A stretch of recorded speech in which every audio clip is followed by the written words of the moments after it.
할렐루야. 반갑습니다. 여기 이 자리가 이제 익숙하니까 뭐 반갑다고 말하는 것도 어색한데, 제가 가끔씩 어른 장년 예배 드리려고 3층에 가다가 무의식적으로 지하 내려오다가 다시 올라가고 그랬어요. 이게 사람이 익숙해진 것이 참 무서운 거예요. 그래서 3층에 가려고 하다가 다시 지하에 왔다가 이 길이 아니구나 하고 다시 위로 올라가고 그런 적이 한 2번 있는데, 만나서 반갑습니다. 잘 지냈죠? 오늘 이렇게 같이 또 여러분과 함께 말씀 나누게 돼서 반갑고, 그리고 오늘 하나님이 주신 은혜 나 귀하게 나누는 복된 시간 되기를 예수님의 이름으로 축복합니다. 무슨 일을 하든지 또 우리가 어떤 일을 맡았든지 그 일을 끝까지 잘하려면은 그 일을 하는 목적과 또한 그 목적을 향하여 부단히 노력하는 열정이 있어야 합니다. 여기서 우리가 눈여겨보아야 할 것은 두 가지인데, 목적을 잃어버리지 않는 것과 그리고 열심히 또 부단히 노력하는 노력입니다. 이 목적과 노력을 우리가 다 잃어버리고 사는 일은 너무나 위험한 일입니다. 뿐 아니라 그보다 더 위험한 일이 있다면 목적을 잃어버리고 열심만 가지고 노력하는 거, 이건 정말 위험하고 그리고 상당히 우리에게 아픔을 주는 그러한 일들입니다. 목적을 잃어버린 사람이 습관적으로 그리고 성격적으로 열심히 살아가는 사람도 있고, 또 잘못되고 그릇된 목적을 새로 만들고 또 그것을 위해서 전보다 열심히 더 노력하며 살아가는 사람들도 많이 있습니다. 위험한 일입니다. 자기 나름대로 열심히 성실하게 생활을 하고 있다고 생각하기 때문에 자신에게 문제가 있다는 것을 전혀 느끼지 못하더라고요. 그러므로 이 문제를 해결할 가능성은 너무나 낮습니다. 아무리 노력하고 아무리 기도하는 사람이라 할지라도 목적을 잃어버린 열심은 그 사람의 삶에 예수님을 향한 그런 마음이 전혀 없는 경우가 허다합니다. 그와 같은 일은 신앙생활도 마찬가지입니다. 우리가 예수님을 잘 믿기 위해서 또 우리가 신앙생활을 잘 하기 위해서 예수님을 믿는 목적, 교회를 나오는 목적이 분명히 있어야 합니다. 뿐 아니라 그 바른 목적을 이루기 위해 부단히 또 열심히 노력하는 마음도 있어야 할 줄로 압니다. 예수를 믿는 목적과 그 목적을 위한 열심을 모두 두 가지 다 잃어버린 사람들도 많이 있지만, 초견에 말씀드린 것처럼 예수 믿는 목적만 잃어버리고 예수 믿는 열심은 잃어버리지 않고 예수 믿는 열정을 가지고 노력하는 사람들도 적지 않습니다. 습관적으로 또 성격적으로 자기가 성실한 그런 모습으로 왜곡된 목적을 향해 열심히 노력하는 사람들도 참 많이 있습니다. 예수 믿는 목적과 열심을 모두 잃어버린 사람도 위험하지만, 그것보다 더 위험한 것은 목적을 잃어버린 채 예수님을 믿는 그 목적을 상실한 채 예수님을 믿는 그런 노력과 열정만 가지고 신앙생활을 하는 것은 더더욱 위험합니다. 그 열심은 전혀 자기의 신앙생활에 성숙함과 도움을 주지 못하기 때문입니다. 그런 면에서 우리는 예수를 믿는다는 것, 신앙생활을 한다는 것, 교회에 열심히 다닌다는 것, 이것은 전혀 다른 차원임을 알 수 있습니다. 예수님을 잘 믿는 것과 교회 잘 다니는 것은 전혀 다른 문제라는 것입니다. 물론 예수를 잘 믿는 것, 또 교회 생활을 열심히 잘하는 것은 일치해야지, 이것이 분리되어서는 안 된다는 사실을 우리는 잘 알고 있습니다. 예수를 잘 믿는데 교회 생활을 잘못한다? 있을 수 없는 일입니다. 또한 예수는 잘 안 믿는데 교회 생활은 잘한다? 그것도 어불성설입니다. 말이 안 되는 겁니다. 그런 사람이 있을 수 있습니까? 라고 여러분들이 질문하겠지만 그런 사람이 있더라고요. 그런 사람들이 꽤 많더라고요. 그리고 그와 같은 사람들 때문에 교회가 혼란해지고 그와 같은 사람들 때문에 교회가 많이 위험한 수준에 이르게 되더라고요. 사랑하는 여러분, 그리고 정말 우리 샬롬 교회 한 사람 한 사람 정말 사랑하는 여러분, 오늘 여러분들이 정말 잃어버리지 말아야 할 것은 예수를 믿는 목적과 예수를 믿는 그 목적, 분명한 목적 가운데 열정과 노력, 이 두 가지를 모두 잃어버리지 않기를 예수님의 이름으로 축복합니다. 그러면 예수를 잘 믿는다, 교회 생활을 잘한다, 그럼 우리의 과연 목적이 뭘까? 여러분들이 신앙생활하는 예수님을 믿는 목적이 뭡니까? 성경은 예수님을 믿는 목적을 분명히 이야기하고 있습니다. 그 예수님을 믿는 목적은 예수님을 닮아가는 것입니다. 예수님을 닮아가는 것이 예수님을 잘 믿는 겁니다. 여러분 모습이 예수님을 닮아가고 있습니까? 예수님을 잘 믿는 겁니다. 교회 생활 잘 하는 겁니다. 그런데 전혀 예수님 모습과 닮지 않고 여러분들이 열심히 교회 생활을 하고 있습니까? 신앙생활 목적을 잃어버린 겁니다. 예수를 닮아가려는 중요한 목적을 잃어버려서 전혀 예수를 닮지 않은 사람이 헌금 잘한다고요? 그리고 봉사 열심히 한다고요? 교회의 중요한 위치에서 그 일을 감당한다고요? 위험한 일입니다. 너무 위험한 일입니다.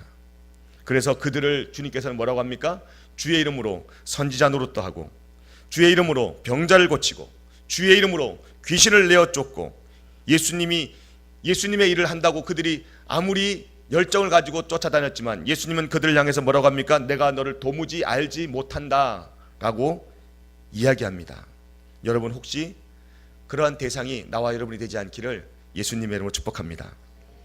예수님을 닮아가려는 목적을 잃어버리고 열심히 교회 생활을 하였지만 그 열심이 교회를 위한 것이 아니라 결국 나와 내 마음속에 야망을 위한 것이라는 것을 여러분들이 잊지 말기를 다시 한 번 더 부탁합니다. 예수님을 위한 목적을 버렸으므로 결국 많은 봉사와 많은 헌신, 많은 충성에도 불구하고 구원을 얻지 못하게 되었던 성경의 인물들이 너무나 많습니다. 우리는 이 사실을 두렵고 떨림으로 또한 우리 신앙생활을 정확하게 점검해내는 그러한 시간 되기를 다시 한번 축복합니다. 남의 이야기가 아닙니다. 바로 나의 이야기고 여러분들 자신의 이야기이기 때문입니다. 교회 생활도 열심히 잘 해야 하지만 무엇보다 중요한 것은 예수님 잘 믿어야 합니다. 여러분 신앙생활 정말 예수님 잘 믿는 신앙생활 되기를 다시 한번 더 축복합니다. 끊임없이 그리고 부단하게 예수님을 닮아가려는 열정을 가지고 부단한 기도 노력을 해야 할 줄로 믿습니다. 장년부를 갔더니 장년부 성도들이 축복을 해주더라고요. 목사님 이제 고생 끝입니다. 행복 시작이에요. 무슨 말인지 잘 몰랐어요. 자기들이 다 이해하겠다는 거예요. 나를 다 이해하겠다.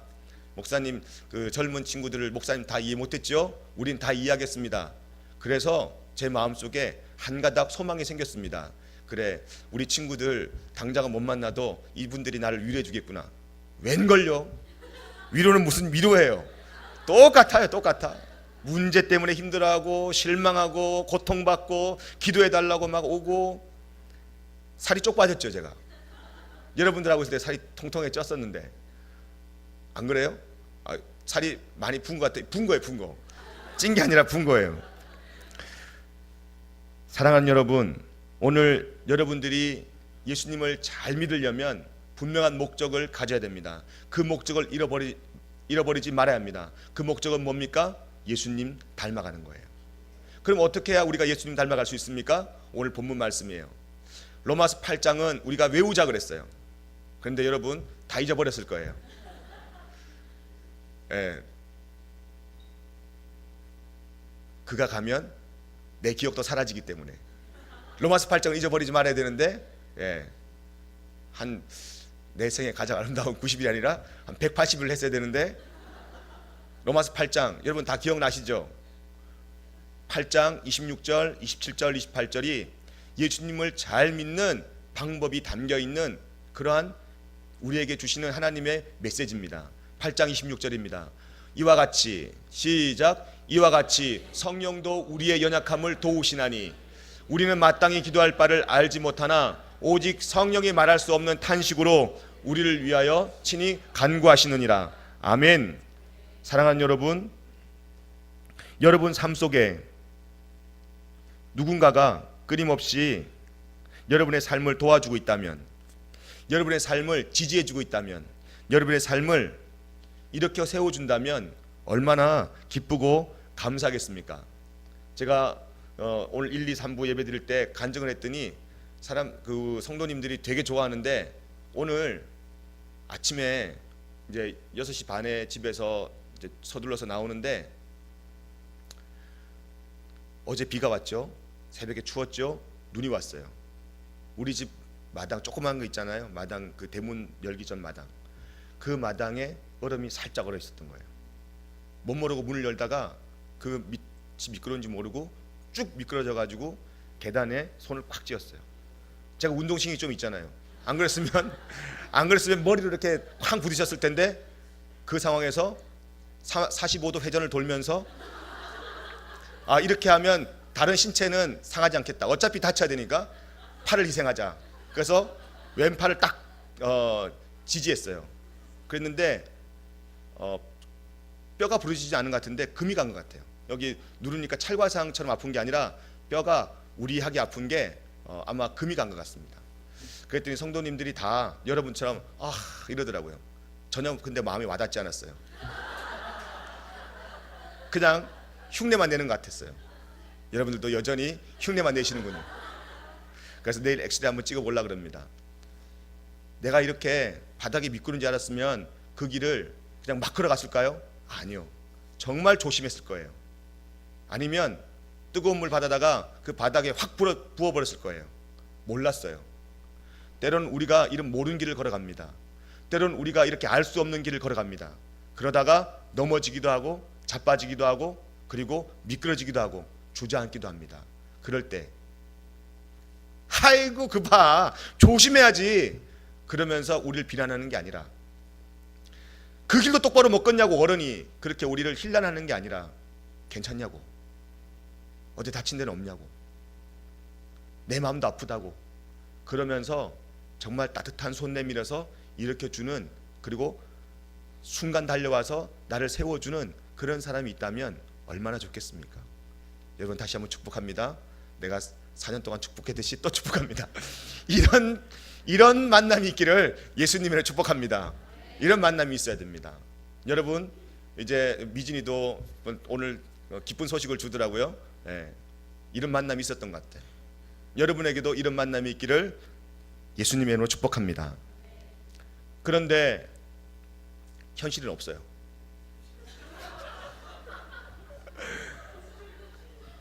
어디 봐도 없다는, 이게 이런 아픔. 오늘 성령님은 어떤 분이십니까? 우리가 그렇게 넘어졌을 때, 우리가 가는 길이 어떤지 몰라서 주저앉을 때, 그리고 자빠질 때, 그리고 우리가 쓰러질 때, 그때 어김없이 달려와서 우리를 일으켜 세우시고 우리의 연약한 부분, 우리의 부족한 부분, 우리의 나약한 부분, 우리의 흠 많은 부분을 그대로 품에 안으시고, 이렇다 저렇다 비난도 이렇다 저렇다 따지지도 묻지도 않고 그냥 그대로 품으시면서 우리를 일으켜 세우시는 분, 그분이 바로 성령님이라는 겁니다. 그런 의미에서 26절을 한번 다시 읽겠습니다. 시작. 이와 같이 성령도 우리의 연약함을 도우시나니 우리는 마땅히 기도할 바를 알지 못하나 오직 성령이 말할 수 없는 탄식으로 우리를 위하여 친히 간구하시느니라. 할렐루야.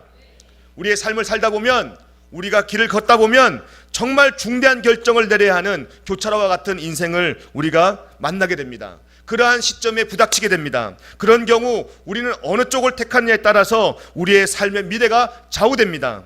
우리는 이러한 교차로에서 기도할 바를 알지 못하고 또한 갈 바를 알지 못해서 우리가 흔들리게 됩니다. 혼란하게 됩니다. 그리고 때로는 잘못된 선택으로 걸어가게 됩니다. 그럴 때 성령님은 우리에게 뭐라고 말씀하십니까? 좁은 길, 좁은 문을 선택하여 살라고 말씀하십니다. 마태복음 7장 13절에서 14절 보니까 이렇게 말합니다. 좁은 문으로 들어가라. 멸망으로 인도하는 문은 크고 그 길이 넓어 그리로 들어가는 자가 많고 생명으로, 옛날에 같이 따라했는데, 생명으로 인도하는 문은 좁고 길이, 나 혼자 하게 지금 만들고 뭐야 이게 썰렁하게 같이 합니다. 시작. 좁은 문으로 들어가라. 멸망으로 인도하는 문은 크고 길이 넓어 그리로 들어가는 자가 많고 생명으로 인도하는 문은 좁고 길이 협착하여 찾는 자가 적음이라. 할렐루야. 오랜만에 왔다고 갈시하는 거예요? 뭐예요? 좁은 문과 좁은 길, 넓은 문과 넓은 길이 있다는 겁니다. 그러므로 이 두 가지의 길과 문 중에서 어느 것을 선택해야 되는지, 어떤 길을 선택해야 되는지 우리가 선택할 때 분명히 다른 두 가지의 결과를 맞이하게 된다는 사실입니다. 그렇다면 넓은 문과 넓은 길은 무엇을 의미하는 것입니까? 멸망으로 인도하는 문은 크고 그 길이 넓어서 그리로 들어가는 자가 많다고 합니다. 주님께서 말씀하시는 것을 보면 넓은 문, 넓은 길은 예수님을 하나님의 아들로 인정하기를 거부하는, 믿지 않는 사람들이 선택하여 걷는 길을 바로 넓은 문, 넓은 길이라는 것을 알 수 있습니다. 그런데 그 문에 들어가기만 하면 앞이 확 펼쳐져 있어서 마치 너무나 편하고 너무나 안심되고 너무나 재미있어서 그 길로 걸어가는 것이 내 인생의 행복인 것처럼 착각하게 만듭니다. 그러나 사실 볼만한 것도 많지만 그 길을 걷다 보면 그 길 끝은 바로 멸망이라는 것입니다. 그런데 이 멸망이라는 끝을 살아보지 않았기 때문에, 사람들은 끝까지 가봐야 알기 때문에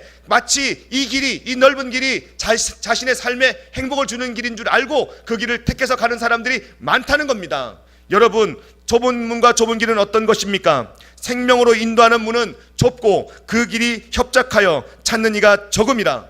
좁은 문은 천국의 문입니다. 좁은 길은 천국으로 가는 길, 그러므로 영생, 즉 생명을 얻는 길인 줄로 믿습니다. 여러분에게 이런 좁은 문, 좁은 길을 선택하여 걸어가는 예수님을 잘 닮은 그런 사람이 되시기를 예수님으로 축복합니다. 예수님을 잘 닮기 위해서는 우리가 예수님의 삶이 어떤지 우리가 한번 자세히 예수님의 삶을 엿보아야 합니다. 빌립보서에 보니까 예수님이 어떤 삶을 사셨냐면, 하늘의 높은 자리, 하늘의 높은 위치를 예수님은 고집하지 않으셨습니다. 그리고요, 하늘의 그 높은 위치, 하나님과의 동등한 그 자리를 비우고, 그 높은 자리를 비우고 이 땅에 오셨다고 빌립보서 2장 6절에서 7절, 8절, 9절에 말씀하고 있습니다. 자리를 비웠다는 건 뭡니까? 마음을 비웠다는 거예요? 아니에요. 제가 요즘에 지하철을 많이 탑니다. 차를 빼앗겼거든요. 차 달라 그래서 차를 냈어요. 그래서 제가 신방 다니다가 저번 주에 차를 샀어요. 여러분들이 혹시 필요하면 콜하세요. 지하철 약도를 알려줄 테니까. 그래서 지연이가 저번에 와가지고 목사님 무슨 축하해요 그랬잖아요. 차를 샀던 거예요. 차를 샀던 거. 그래서 제가 요즘에는 이제 제가 차가 생겼어요. 차가 생겼는데 물론 중고예요. 8년 된 차. 굴러는 가요. 신방 갈 때 쓰려고 차를 샀는데, 제가 가끔씩 지하철을 타다 보면 지하철이 요즘에 그렇게 사람이 많은 줄 몰랐어요. 예전에는 그렇게 지하철이 텅텅 비어 있는 줄 알았더니 지하철이 사람이 굉장히 많이 타더라고요. 특히 2호선이 사람이 많은 것 같아요. 많은데 빼곡하게 들어선 그 지하철 안에 이제는 노약자석도 다 찼는데 몸이 불편한 사람이 들어옵니다. 근데 저는 사람에 관심이 많은 사람이잖아요. 사람을 어쨌든 사람을 대하는 그런 직업이잖아요. 그래서 사람들의 모습을 봤어요. 어떻게 사람들이 모습을 취할까? 다양하더라고요. 자리에 있는 사람들은 다 갑자기 노약자가 타면, 또 그런 몸이 불편한 사람이 타면 바빠집니다. 갑자기 핸드폰, 그리고 갑자기 조금 전만 해도 눈이 쌩쌩했는데 피곤이 몰려와서 이렇게 잠을 잡니다. 신문을 봅니다. 그리고 또 다른 사람과 이야기를 합니다. 할 말도 없으면서 계속 이야기를 하는 거예요. 그리고요, 어떤 사람들은 정말 측은한 마음으로, 그리고 정말 속상한 마음으로 그 노약자를, 그 몸이 불편한 사람을 바라보는 거예요. 그런데 일어나진 않아요. 여러분, 이건 그 사람을 위한, 또 그 사람을 향한 마음이 아닙니다. 정말 그 사람을 위한다면, 정말 그 사람이 안타깝다면, 정말 그 사람이 마음에 그 사람이 내 마음에 이렇게 뭔가 도와줘야 된다는 마음이 들었다면 어떻게 해야 됩니까? 내 자리를 비워내는 거예요. 내 삶을 비워내는 거예요. 예수님은 저 높은 하늘에서 우리를 바라보면서 사망의 음침한 골짜기로 정말 엉겅퀴와 가시밭이 우리 삶을 지배하고 우리가 그 가시밭 때문에 힘들어서 삶의 그런 무게 때문에 쓰러지고 넘어질 때 힘들지? 내가 너 사랑하는 거 알지? 그러면서 저 하늘에서만 우리를 측은한 마음으로 바라보신 게 아니라는 겁니다. 그 높은 자리, 하나님과 동등한 그 자리를 비워냈습니다. 무엇 때문에 비워냈어요? 우리를 앉히기 위해서, 우리를 그곳에 앉히기 위해서 예수님은요 자기 자리를 비워냈어요. 그냥 눈빛만 측은하게 본 게 아닙니다. 그냥 마음만 우리를 불쌍히 여긴 게 아닙니다. 자신의 자리를, 그 어마어마한 자리를 내려놨습니다. 제자들은 몰랐어요. 제자들이 몰랐기 때문에 자기 걸 다 버리고 열정을 가지고 예수님을 쫓는 제자의 삶을 살았지만 그들은요 예수님 자리 하나 차지하려고 서로 으르렁댔습니다. 틈만 나면, 기회만 생기면 내가 예수님의 오른쪽에 앉을까요? 왼쪽에 앉을까요? 이런 터무니없는 그런 자리 싸움으로 서로 으르렁댔습니다. 이게 바로 예수님을 잘 모를 때, 예수님을 믿는 분명한 목적이 없을 때 사람들이 하는 행동들입니다. 내 삶의 자리를 결코 다른 사람을 위해서 비우지 않습니다. 예수님을 믿는다면 기꺼이 내 삶을, 내 자리를 다른 사람을 위해서 비워내는 겁니다. 언제 그런 일이 있었을까요? 고린도전서 11장에 보니까 예수님이 잡히기 전날 밤 엄청난 사건이 하나 있습니다. 제자들이 아무 생각 없이 받아들였는데 그 아무 생각 없이 받아들인 그 사건이 이 제자들을 어마어마한 예수님을 잘 믿는 목적을 갖게 한 계기가 되고 사건이 되었습니다. 고린도전서 11장에 보니까 예수님이 잡히시기 전날 밤 떡과 잔을 가지고 축복하시고요 제자들에게 나눠줍니다. 받아 먹어라. 이게 내 몸이야. 제자들은 의미를 몰라요. 그냥 막 받아 먹습니다. 또 잔을 가지고 축사하시고 또 제자들에게 나눠줍니다. 이게 내 피야. 뭔 말인지 몰라요. 아싸 그냥 먹어. 막 계속 먹어요. 주면 먹고 주면 마시고 무슨 의미인지 전혀 모릅니다. 그런데 여러분들과 함께 요한복음 계속 묵상했는데 요한복음 16장에 보니까 성령이 오시면 너희에게 분명히 내가 한 말들이 기억날 것이다. 그리고 의에 대해서, 죄에 대해서, 심판에 대해서 분명히 너에게 기억나게 할 것이다. 그리고 너에게 분명히 증거할 것이다. 그리고 부활하신 다음에 기다려라. 기다려라. 그리고 오순절 마가다락방 120명의 제자들이 믿음을 가지고 모든 삶을 다 내려놓고 기도할 때 성령이 불같이 바람같이 임했습니다. 그리고요 그때 기억난 거예요. 그때 깨달은 거예요. 제자들의 삶은 그 전까지 자기 것 모두 다 버리고 예수님을 따라다녔지만 제자들의 삶과 제자들의 모든 그런 언어들은 어땠습니까? 소리나는 구리와 울리는 꽹과리였어요. 예수님의 사랑과는 전혀 상관없는 그러한 소리나는 시끄러운 꽹과리밖에 안 되었습니다. 예수님의 살과 예수님의 피가 무언지 성령님을 통해서 깨닫기 시작했습니다. 아, 내 몸이 내 것 아니구나. 내 몸에 흐르는 피가 내 피 아니구나. 날 위해 죽은 십자가, 내가 그리스도와 함께 십자가에 못 박혀 죽었구나. 그리고 이제 내가 사는 것은 나를 위하여 자기를 버리신 하나님의 아들을 믿는 믿음 안에서 살아야 되는구나. 그러면서요 자기 게 아니라는 것을 선포하고 다른 사람을 위해서 기꺼이 자기 자리를 내어놓는 그런 결단과 모습이 있었습니다. 이방인들에게 자기 자리를 내려놓는다고요? 있을 수 없는 일이에요. 다른 사람을 위해서 목숨을 건다고요? 제자들에게 있을 수 없는 일입니다. 왜요? 예수님이 잡히기 전날 밤 이 성만찬과 동일하게 하나의 사건이 더 있었는데 그게 뭐냐면 마리아의 향유옥합을 깬 사건이에요. 마리아가 향유옥합을 깨버리자마자 예수님의 제자들이 어떻게 했습니까? 비난했어요. 이게 무슨 행동이냐? 이게 무슨 짓이냐? 이걸로 팔아가지고 300데나리온에 되는 이 엄청난 돈을 팔아가지고 많은 사람들, 가난한 사람들에게 나눠주면 되지, 이게 무슨 낭비냐? 정말 비난받았습니다. 그렇게 종교와 제도로 가득 찬 그 밤에 마리아의 이 향유옥합은 아름다운 헌신의 꽃으로 그 방안을 가득 메꿨습니다. 그래도 제자들은 몰랐어요. 마리아는 자기의 삶의 자리를 내어놨습니다. 마리아는 자기의 삶을 소리나는 구리와 울리는 꽹가리가 아니라 정말 사랑으로 예수님을 사랑했기 때문에 예수님을 사랑하는 그 마음으로 자기 자리를 비워냈습니다. 자기의 향유옥합을 다 비워냈습니다. 그런데 제자들은 전혀 그에 대해서 문외한입니다. 그러다가 성령 받았어요. 제자들이 성령을 받았습니다. 그리고 난 다음에 어떤 삶을 살았습니까? 기꺼이 다른 사람을 위해 자기 자리를 내어놓는 삶을 살게 된 겁니다.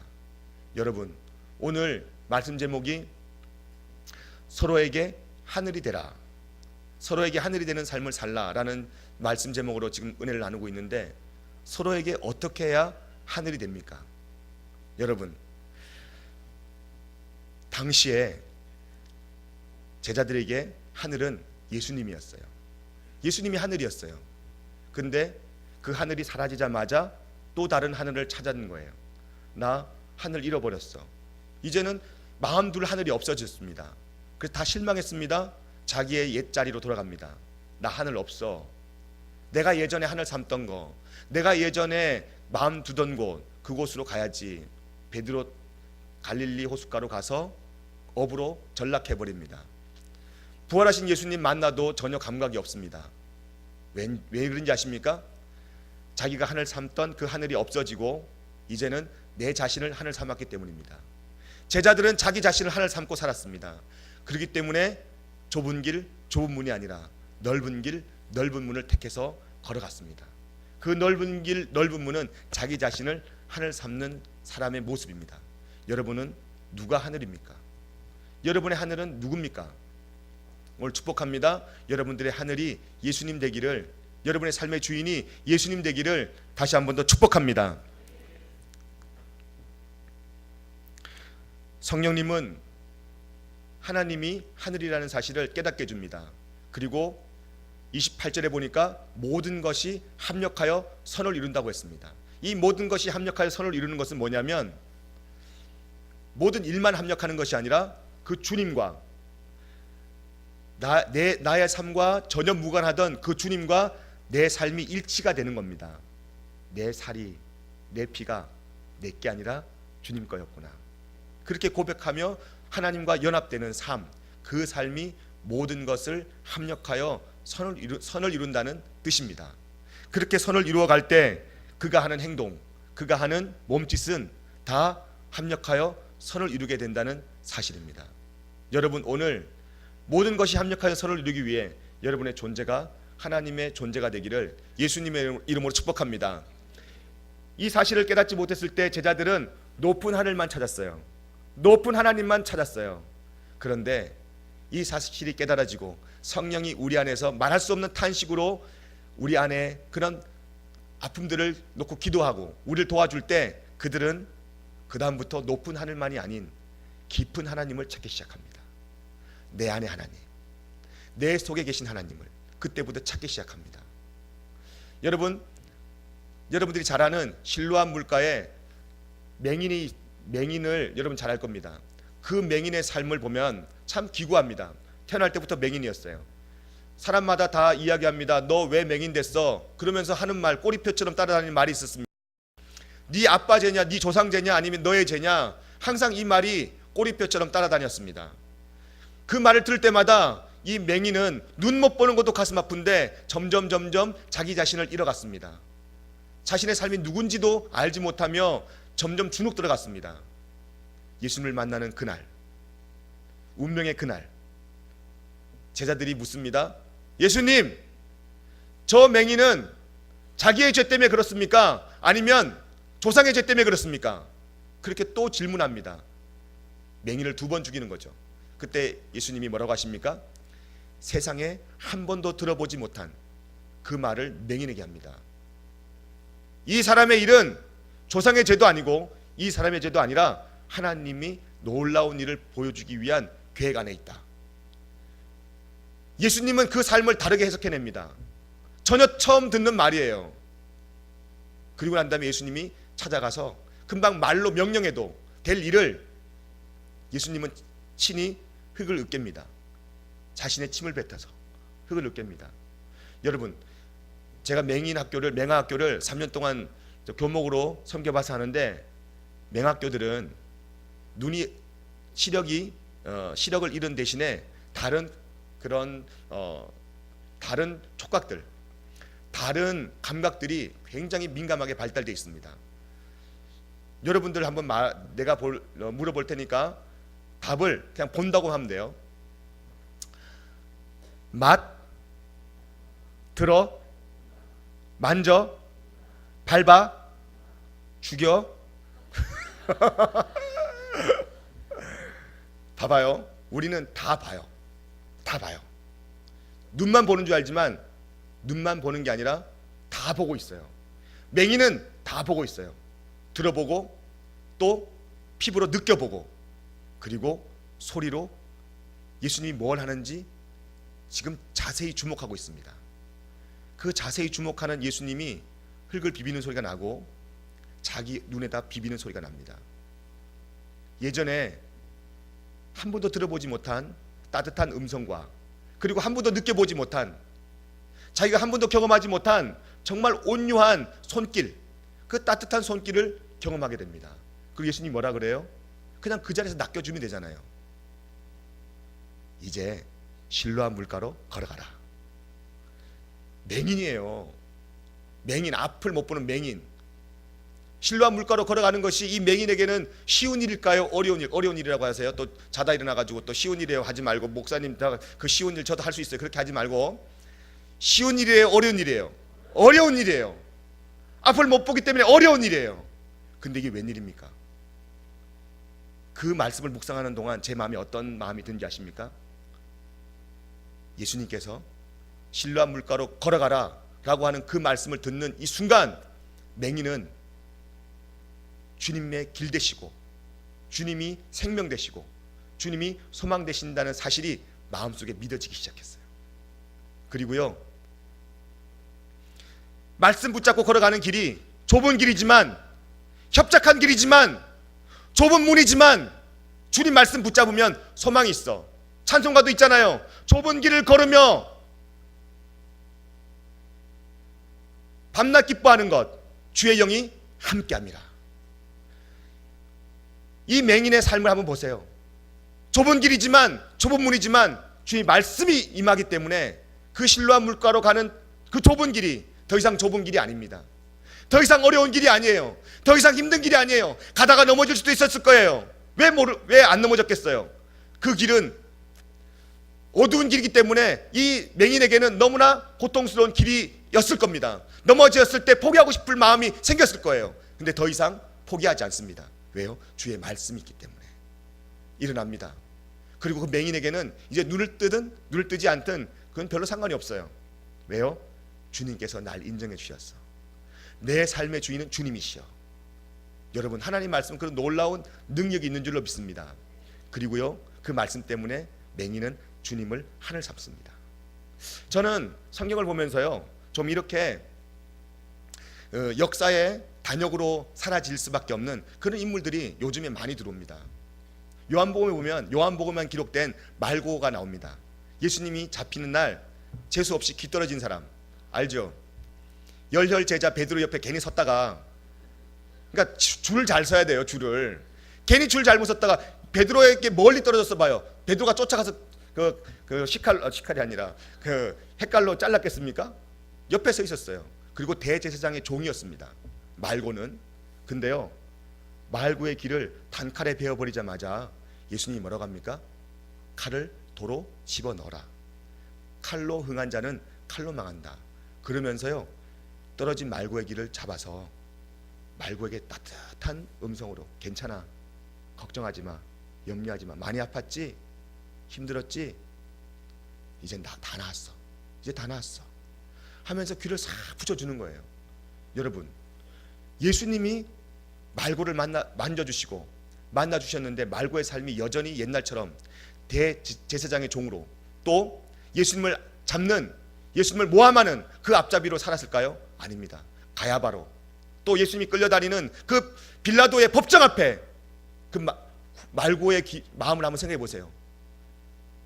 저분이 진짜인데, 저분이 진짜 하늘인데, 저분이 진짜 우리 하늘인데, 저 사람들 지금 착각하는 건데, 아무도 알아주지 않던 그 말고의 삶, 종의 삶을 인정해주던 예수님의 음성이 쟁쟁하게 들리는 겁니다. 눈을 감아도 들리고요, 눈을 떠도 들려요. 자신의 삶을 인정해준 그 예수님을 이미 말고는 하늘 삼았던 겁니다. 그리고요, 그 인생이 어떻게 됐겠습니까? 그래서 여러분들에게 제가 읽어드리려고 그 말고의 입장에서 쓴 그런 그 대본이 있더라고요. 대본이 있어서 여러분들에게 잠깐 읽어드리겠습니다. 참 잘 쓴 것 같아요. 역시 이 대본을 쓰는 사람들은 상상력이 너무나 뛰어나서 참 존경스럽습니다. 어떻게 이런 상상을 하고 이런 글을 썼는지 제가 읽어드릴게요.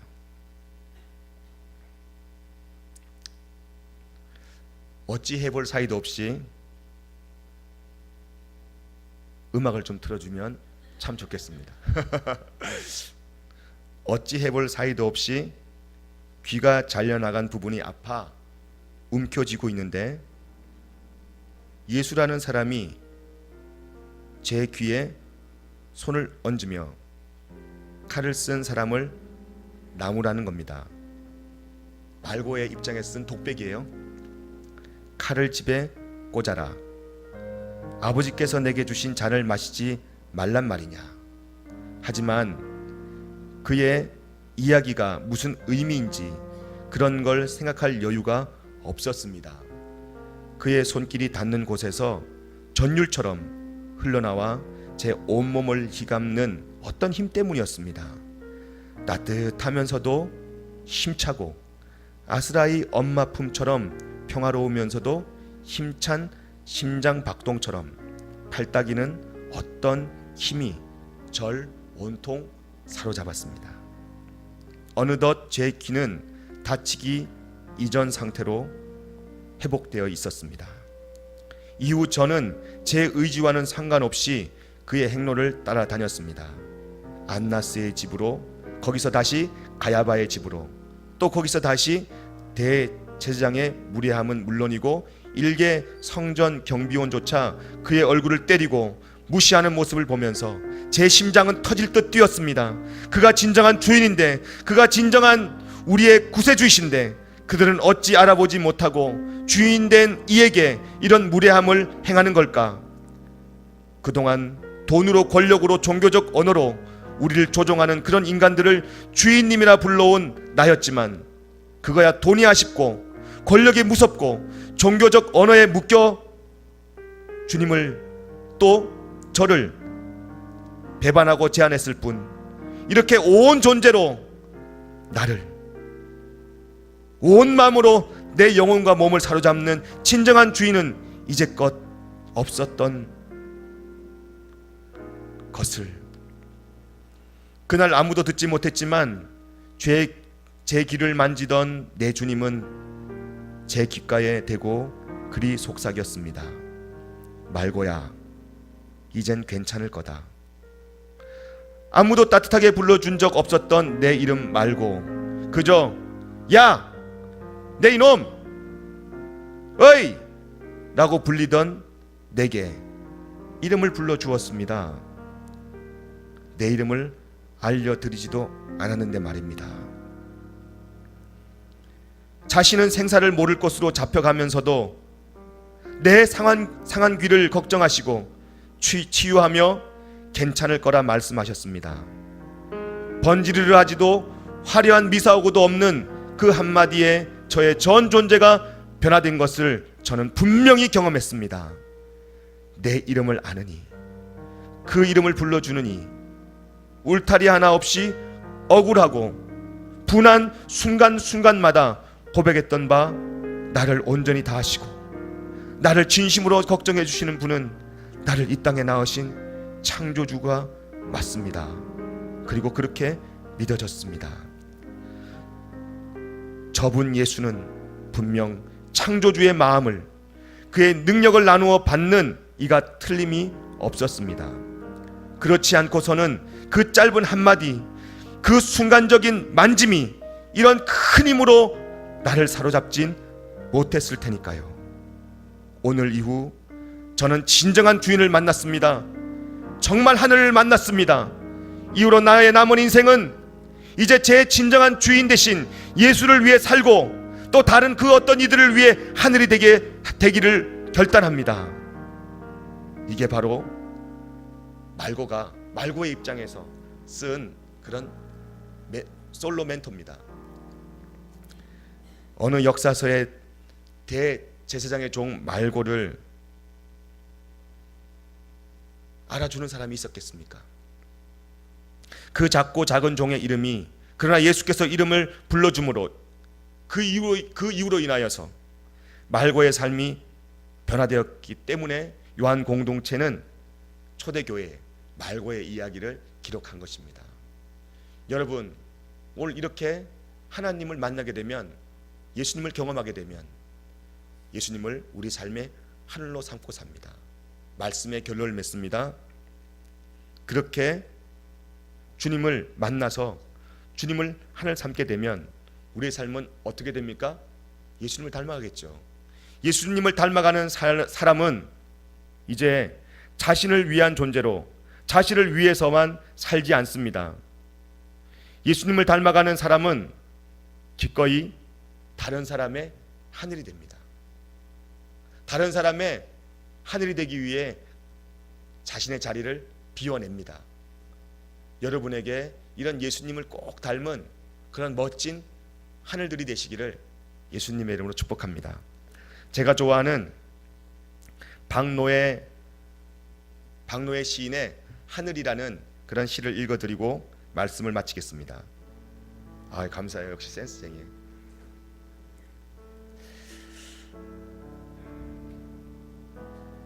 여러분도 이 시를 통해서 여러분의 삶이 그 누군가에게 멋진 그리고 근사한 예수님을 꼭 닮은 하늘이 되기를 바랍니다.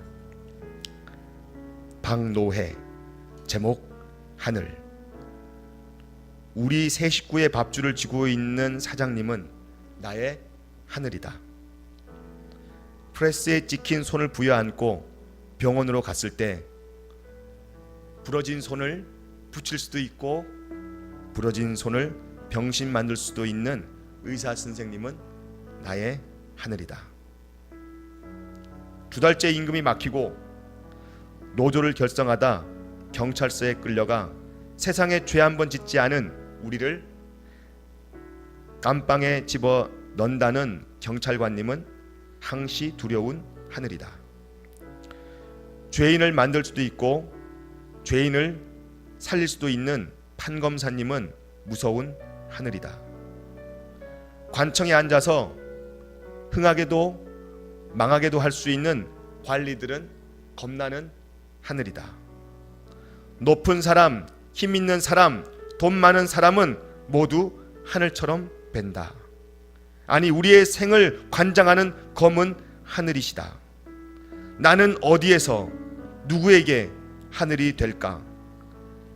대대로 바닥으로만 살아온 힘없는 내가 그 사람에게만은 이제 막 아장 걸음마 시작하는 나를 미치게 예쁘게 만드는 우리 아기에게만은 흔들리는 작은 하늘이다. 우리도 하늘이 되고 싶다. 짓누르는 힘들게 하는 먹구름 하늘이 아닌 서로를 받쳐주는, 우리 모두 서로가 서로에게 푸른 하늘이 되는 그런 세상이고 싶다. 그런 하늘이고 싶다.